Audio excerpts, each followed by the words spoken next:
Good morning, everyone, and welcome back to my channel. It's early on a Sunday morning. Well, not super early. It's like 9:30, but that's early for me. My tea is still pretty hot, but hopefully that'll cool down because it's really good. I showed you briefly before. It's a Dragon Well from David's Tea, and it has this really nice, I don't know, sort of oceanic taste. It's my favorite green tea by far. And this morning I wanted to just paint something from reference, which I haven't done in a little while. I mean, I look at reference for every major piece that I do, but I never copy directly because, you know, I have to make my own thing for my professional work. But in the sketchbook, I can totally do that. This is a photo that I took in Banff National Park, and I just think it's really beautiful. I'll probably make it a little more like colorful as I'm painting, but this sketchbook that I'm finishing up here has this like threefold page spread, so I'll use that and see what we can paint. But I'll talk to you at the same time, at least for, you know, about 20 minutes or so. Just sort of talk about what I've been up to, what I've been thinking about.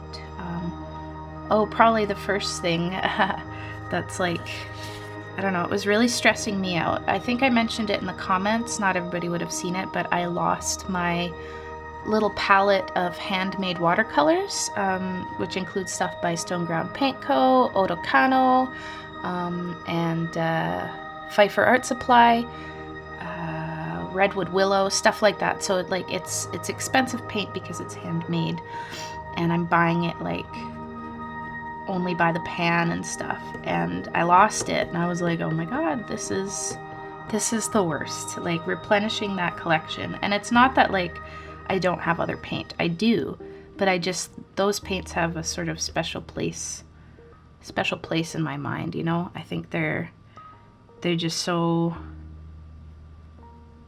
they're so nice, and they mean so much more, you know, when someone's done it themselves rather than with a production line. Anyway, so I lost them, and I was like, well, they must be in my house somewhere. You know, they're probably just in my house. I'll find them. And then I got a text from my friend in New Hampshire in the States. I live in Canada. And she was like, oh, I found them. I found them in our guest room because I had visited her. I found them in our guest room because my cat was making a weird noise in there. So the cat ended up making weird noises because he was sick, but he's fine now. So yeah, she's gonna mail them back to me. So that's like a happy ending. But yeah, it wasn't fun at the time, that's for sure. I'm going into this without any pencil, as you can see. So I'm just going to be layering it up with paint and try to get it to do what I want that way. And yeah, we'll see what happens. I'm kind of just having fun, and also because I'm not, like, because I'm talking, I'm not paying that much attention. But it's a good exercise, you know, to see, I don't know, I call it autopilot, like how you paint when you're not really paying attention. That's your autopilot mode. And so doing stuff like this is like you can see sort of what your autopilot mode wants to do, and just by knowing what it wants to do, like start steering it in smarter directions.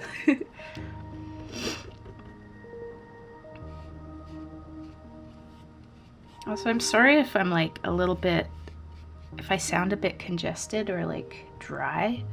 It's definitely winter here in Canada, and the air is super dry.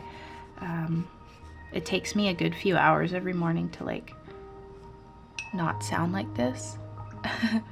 I'm talking very gently. But yeah, it's been super cold. I don't know if like when the next Animal Artist Collective video comes out, I will be talking more about Australia, but it's so miserable, you know, knowing that Australia is going through the problem that they're going through with the bushfires. Meanwhile, here in Canada, it's literally minus 35, minus 40, like no vegetation, you know, no heat. You know, it's so cold and so dry that there's actually not been snow for a little bit too.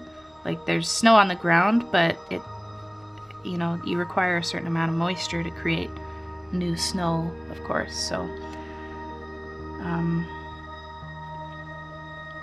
yeah, I don't know. I've been going to the gym too, like, and I mean, everybody is like, ooh, I'm starting to go to the gym in January, but it's actually really nice because it gives me time to listen to my audiobooks and get caught up on those. Right now I'm listening to Indian Horse, and that's a very good book. The author is Ojibwe, I believe, and the main character is also Ojibwe, so, you know, it's coming from his experiences, and it's basically about an Indigenous man in the mid 20th century who kind of finds solace in hockey and books and music, but also a lot of more problems in hockey and books and music. And I really like it, and the narrator is really good. I'm listening to it from Audible. I have a subscription to Audible that's kind of new, and they gave out Indian Horse as a Christmas gift, like for free, which was really awesome because I love Canadian lit. I used to read a lot of it. I've sort of dwindled off. I've been reading more like fantasy lately, but it just goes in waves. But I love Can lit, and it's important to sort of, you know about the Canadian literature scene and stuff. I'm working on a book too, which, like, I don't know. Sometimes I feel like I have too many hobbies. Like, I write. That's probably my main hobby. I write. Art is my job. And then I also knit and sew and mend things, and I'm getting more into baking too. And now I'm going to the gym, and I mean, thank God I don't play a sport, or else I'd have, you know, no free time. But yeah, I'm really enjoying the book so far, but it's really like heart-wrenching. So I'll be like sitting there on the elliptical, like frowning. And also, like, if I turn on the news, I'll be standing on the elliptical, like frowning. So anyway, I feel like going to the gym has given me more space in my head, which I think the first week or so that kind of like exercised. Haha, that's a pun. A lot of it, you know, like, when I was in college, I'd get really, really stressed during the term, but you can't break down, right? Because you have stuff to do. So I would finish the term, like hand in all my final projects, do my finals, you know, defend my pieces. And then the term would be over and I'd get like so sick or like so anxious. I'd just freak out. So I feel like there's like this, you know, there was this pent up amount of like freaking out that came out, and I had some really bad days. It's not really a secret. I'm sure I've mentioned it, but I have, I'm medicated for depression, and also for hypothyroidism, diagnosed a couple years ago with Hashimoto's. So basically my thyroid is on permanent vacation and not useful at all. So I used to think being tired all the time was normal. It's not normal.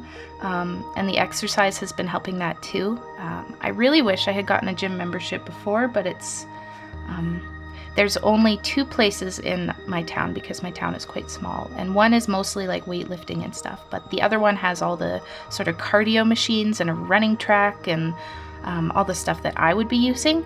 But it's really expensive because it's quite new and high end, and also it's like the only choice, so they don't have to compete with anybody.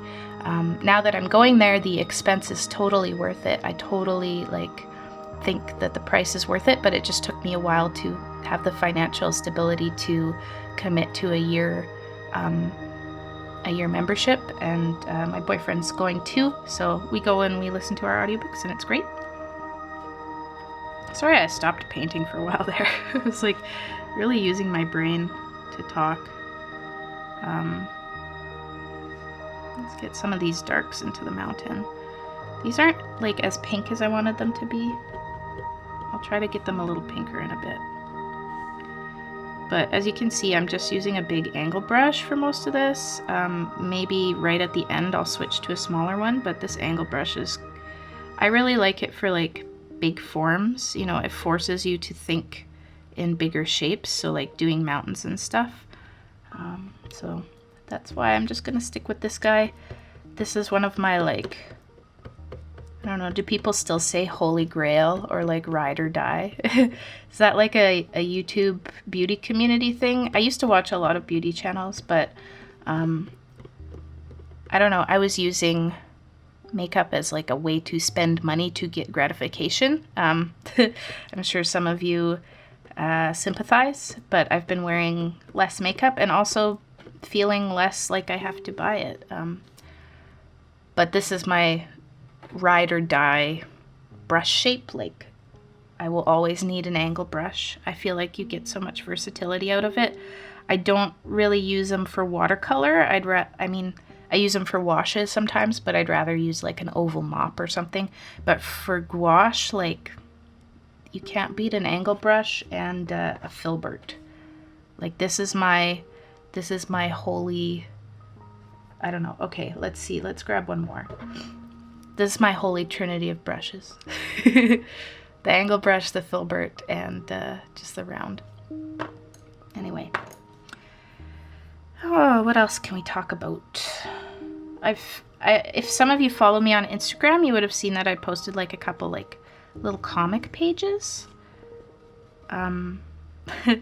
So going on with like, I feel like my brain has more space now, both to think about other stuff, to be more awake and aware, and you know, check back in with current events and stuff. I've been dreaming a lot, which is sort of annoying because, I don't know, I feel like if you're dreaming all night and then you remember it, it doesn't really feel like you slept. Does that make sense? So I don't, anyway.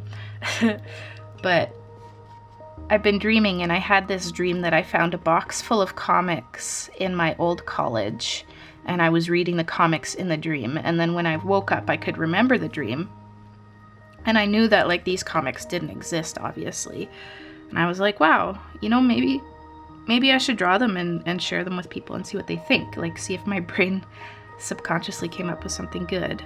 So I shared on my Instagram and my Twitter a couple of comic pages about these like anthropomorphic dinosaurs, and I'd say it's sort of in the same vein as like, I don't know, Calvin and Hobbes, or like Garfield without Garfield, if you've ever read those edits of Garfield, or like Moomin comics. But anyway, so I started drawing those, and they've gotten a really good response, so I think I'm going to keep going with it. And when I do the sketchbook tour for this sketchbook, there's some drawings in there of the comic book characters, so I'll share those with you guys. But yeah, it's about like a Diplodocus, so a long-necked dinosaur, and his buddy, who is a Tyrannosaur.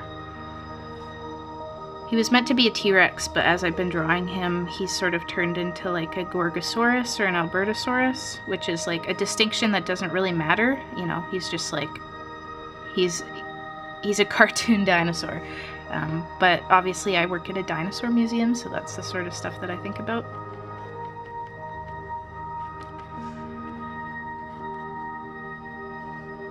I think there's a few too many colors in this painting now. Now that I've been working on it, I'm like, oh, there's sort of a lot going on. I mean, it sort of looks like the reference, but it sort of really doesn't look like the reference. So I'm just right now going to go through and sort of finesse the color relationships, or I mean the value relationships. So let's see if we can get this one back, you know, from the edge. From the ugly zone. I think every painting goes through like an ugly phase, so that's always the most nerve-wracking part. You're like, oh my god, did I forget how to paint? Oh my god, like I used to be better than this, or like I'll never be good enough. And then you keep painting and then you're like, it's fine. Yeah, whatever.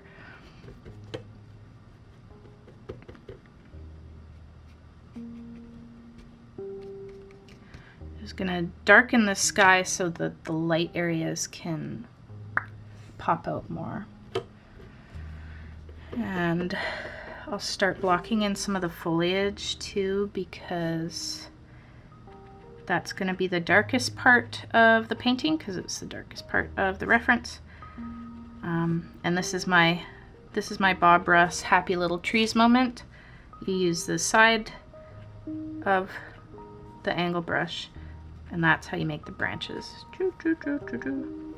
And it doesn't have to be perfect because you just want to get sort of the feel of the trees. But there you go, now they look like trees. On the mountains is a little bit trickier because the trees are so far away, so I'm just going to treat them sort of as a shape with a little bit of texture in them. And because my brush is getting slightly dry, like not really dry, but slightly, I can get that sort of dry brush, like scratchy look, which kind of, you know, it evokes the trees. It's not perfect, but it'll do the trick.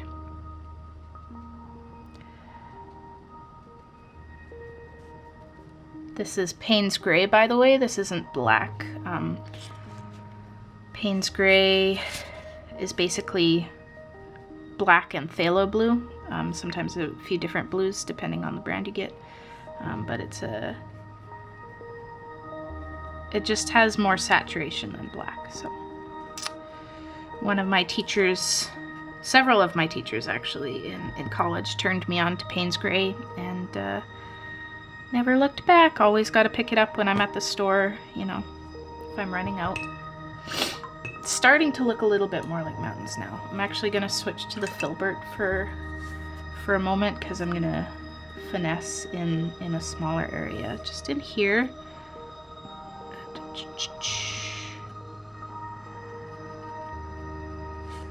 Because I want that to be like very clearly where the mountains end and the sky starts. And I'm just wiping off my brush to get a little more of a dry brush effect to blend it into what already exists there. And I'm going to do that sort of up here.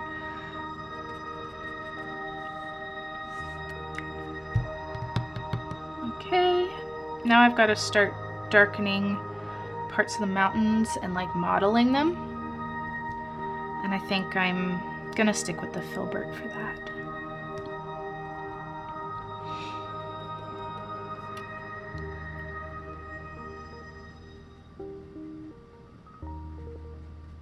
But yeah, anyway, with it being like -30 here, I haven't been getting out much, because you really shouldn't be getting out that much.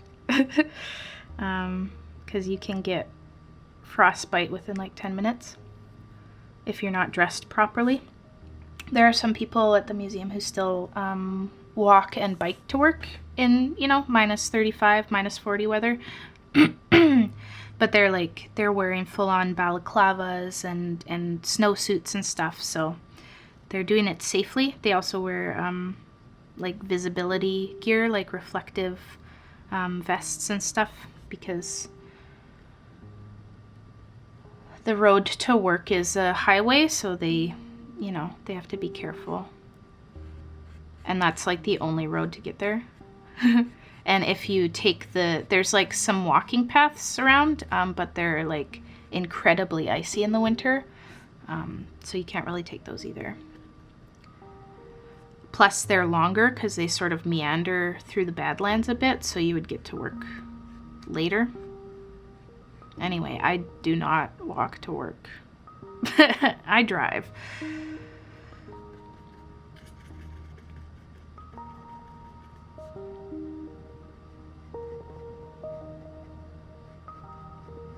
But yeah, there's like, I used to do a lot more bird watching in Calgary. There's, so in that city, there's a wider array of habitats.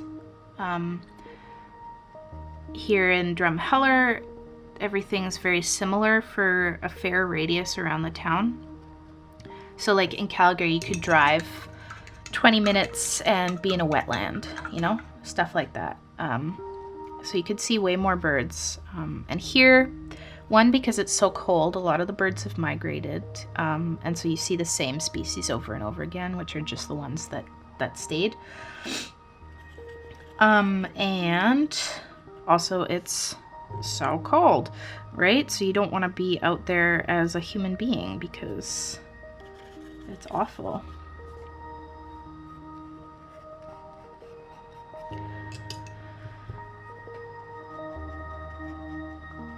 But I can hear the birds, you know, and when I run into them and stuff, I know they're there. So, like, just sitting here, I can tell that the house sparrows are outside because they're chirping.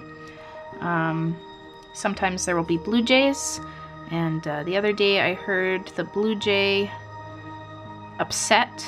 You know, he was making an unusual call that we don't often hear him make. He was upset because there was also a tree full of waxwings nearby, and this is all just like, you know, from the calls, because waxwings have a very distinct call, and you can tell that there's a lot of them because they're that sort of, that's their behavior. And then the blue jay was making the strangest noises. He was like, eh! So I feel like he wasn't too happy to have those birds in his territory. And it was pretty funny.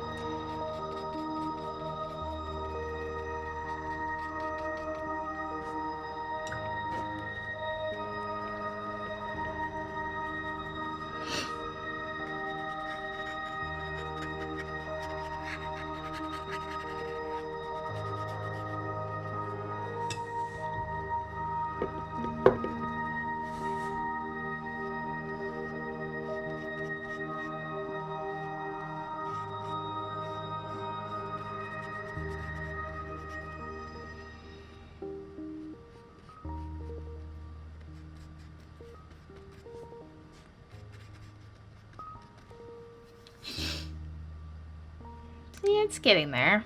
It's getting there. I think the pink on the top of the mountains is a bit much, so I'm going to lighten that. It looks a little bit like they're, I don't know, ice cream with a cherry on top, or like they're on fire like in the Lord of the Rings, which would be cool, but that's not what we're going for here. So I'm just gonna blend that out a bit.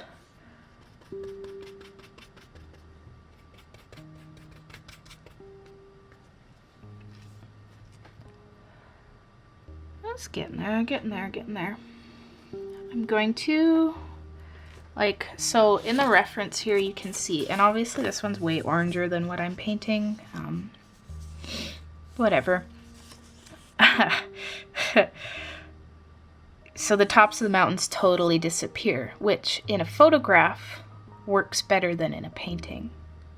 you know? Does that make sense? Like, unless you're painting this in oils and really realistic, which I'm obviously not doing, I'm gonna try to define the tops of the mountains just a little bit, just so that it's like, it's clear that I'm going for an effect, but also that I'm not being lazy, you know? Part of the job of illustration is to improve on real life. That's why they used illustration for so long, because photo editing capabilities were not as thrilling as they are today. And so in illustration, you could get the exact look and feel that you wanted. Now, obviously, photography has taken over advertising, but that's just because it's gotten so good.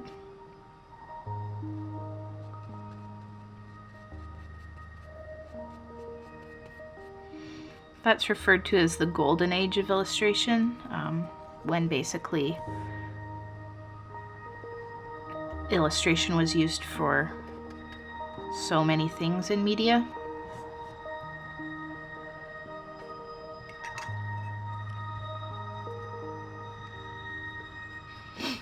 In art school, we used to spend a lot of time being like really miffed that the golden age of illustration was over, you know, because some of our professors had caught like the tail end, you know, when big companies would still hire illustrators for like annual reports and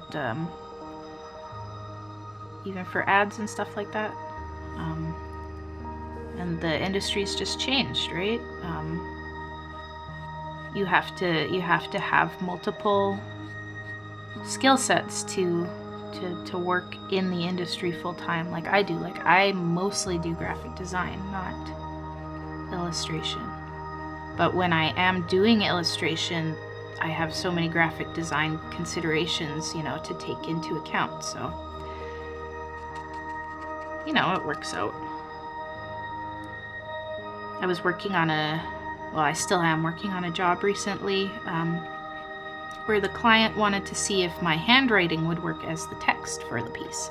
And I was like, oh, I don't know, like handwriting's very specific to the person who's writing it, you know, like it's always going to be the most legible to the person who wrote it. And you can't get around that. Like, there's no, you know, unless you're printing very carefully. And at that point, you're getting mechanical and you're losing the hand-done quality, right? So anyway, I did some tests for it, and in the end, they decided they're not going with it, which I'm fine with. Oops, my camera turned off. I've been talking too long. I don't even know where it left off. My apologies, but if you have questions about what I was talking about, you can leave them in the comments below.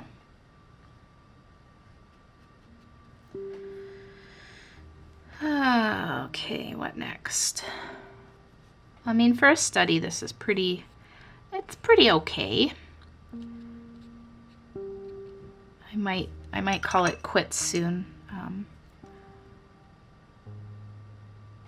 You know, like, what's this ever gonna do? It's gonna sit in the sketchbook, and you're gonna see it again next week with the sketchbook tour, and that's it. So it's okay that it's not like the most groundbreaking painting of mountains that I've ever done. You know, if I were to do this again, I think it would be better because I've learned a lot. And basically what I would do is sketch it out very specifically and then do it in as few layers of gouache as humanly possible, which is like not really the strong suit of gouache. Like, gouache's, you know, claim to fame is that you can layer it on and stuff. But if I were trying to make a better painting of mountains, I would do it differently now that I've done this one. But while we're here, I'll just you know, brush in some more light areas and try to get a little bit of the paper texture showing again.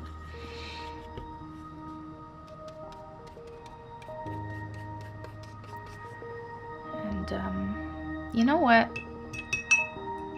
You only live once, so I'm gonna do something silly and we'll see if it helps or not. But in the reference, there's a lot more clouds in the sky, as you can see. And I'm gonna try to just put those in there real quick. Let's see how it works. Let's see if I wreck it.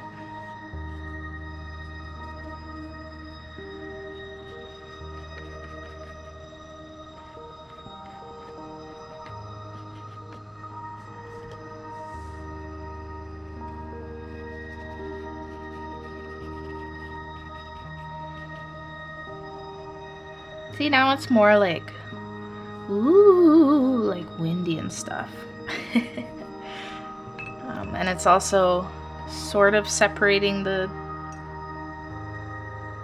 sky from the trees a bit more and bringing together, like making the sky and the mountains a similar distance apart. I don't know. I don't know.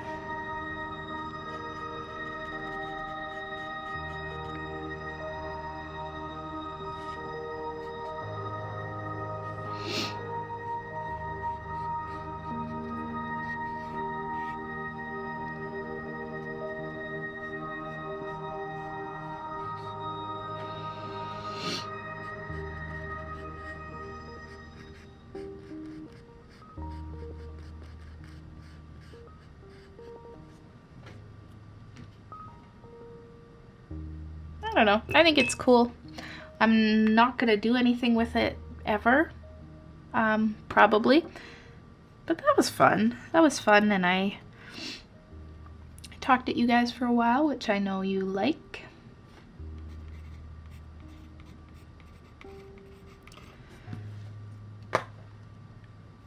And yeah, I also got this new, like you can't see it. I'll try to, I'll bend the corner up, but I got like a mat to film stuff on because my desktop was getting a little beat up. And it's reducing the glare a little bit because it breaks it up with this pattern. Anyway, I kind of like how it's functioning. And I hope you guys enjoyed this video, enjoyed me chatting. And I hope you have a great week. Until next time, thanks for watching. Bye!